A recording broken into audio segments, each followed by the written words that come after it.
Klarifikasi Ustadz Adi Hidayat tentang musik. Itu kan ada cuplikan yang viral ya, kurang lebih 2 menit lah ya. Kemudian diambil sedikit.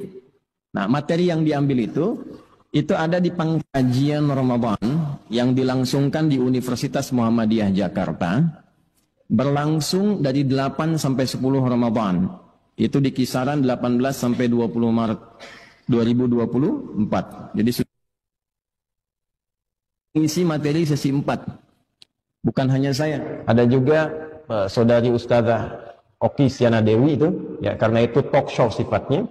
Dan ini yang penting, jamaah yang datang itu bukan kalangan awam, bukan yang tidak tahu ilmu, tapi utusan dari setiap provinsi se-Indonesia. Di situ ada majelis tarjih yang bagian konstruksi hukum fikih, ada beberapa profesor, ada mubalig, ada macam-macam dan sebagainya. Karena sifatnya pengkajian, bukan pengajian. Beda, kalau pengajian, ngaji, kita belajar, ya, dan seterusnya. Kalau pengkajian itu analisis. Menganalisis, meneliti, dan melahirkan satu kesimpulan. Baik, secara singkat dan padat saja, karena kita bagi dengan cepat, yang diambil di cuplik itu, diantaranya ada satu pertanyaan tentang hukum musik. Sebetulnya ada satu pernyataan, ada satu pertanyaan. Pernyataannya dari moderator, yang menyamakan Quran dengan musik, dan saya bantah tegas itu dengan dalil, dan seterusnya. Yang kedua, yang ini yang penting, pertanyaan tentang musik, tentang hukum musik. Ya, nanti teman-teman bisa lihat tuh, klik aja di YouTube tuh gampang, pengkajian Ramadan UMJ, ya, nanti keluar tuh, itu ada kurang lebih 2 jam di situ. Kemudian saya jawab dengan menyampaikan 2 hal. Pertama, ini standar kami, saya menyampaikan sikap sebelum menyampaikan hukum. Sikap saya terhadap musik, karena saya ini senang Quran, cinta Quran, dan berharap menjadi bagian dari ahli Quran, maka posisi saya menjauhi musik karena saya tidak suka musik. Gelombang musik itu nggak sama dengan gelombang Quran. Itu poin saya. Itu sikap yang pertama saya sampaikan. Adapun terkait hukum, mesti jujur. Disampaikanlah bagaimana pandangan ulama tentang hukum itu. Walaupun kita punya sikap berbeda, hukum harus disampaikan.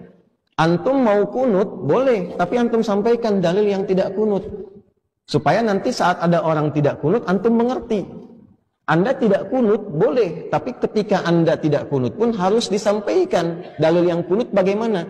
Supaya tidak mencela ketika orang menunaikan kunut. Maka saya sampaikan kemudian pendapat-pendapat ulama terkait dengan hukum musik itu pada 3 aspek utama. Ada yang mengharamkan mutlak, ada yang menghalalkan mutlak, ada yang menghalalkan dengan catatan. Saya uraikan secara singkat karena waktunya terbatas. Yang mengharamkan ini dalilnya, ini turunannya. Yang membolehkan seperti ini, yang mutlak itu langsung saya tolak, ini abaikan saja. Yang membolehkan dengan catatan begini, begini, begini. Kemudian didialogkan. Ya, yang satu saya turunkan ini yang surat Luqman ayat 6. Kemudian sampailah pada titik surat Asy-Syu'ara. Saya sampaikan makna Asy-Syu'ara jamak dari kata syair. Ya, syair itu artinya begini dan sebagainya. Nah, yang dicuplik itu yang itunya aja tuh. Ya, syair pemusik. Lalu disimpulkan dan dibuat sebuah framing. Ada surat musik di Quran, Ustadz ini menghalalkan musik. Nah, itulah yang terjadi. Nah, dan itu nanti bertanggung jawab di hadapan Allah Subhanahu wa Ta'ala. Kapan saya mengatakan saya menghalalkan musik? Dan sejak kapan saya mengatakan saya mengharamkan musik? Sikap saya jelas, saya menjauhi musik, saya tidak suka musik. Hanya pendapat ulama seperti ini. Jelas sampai sini?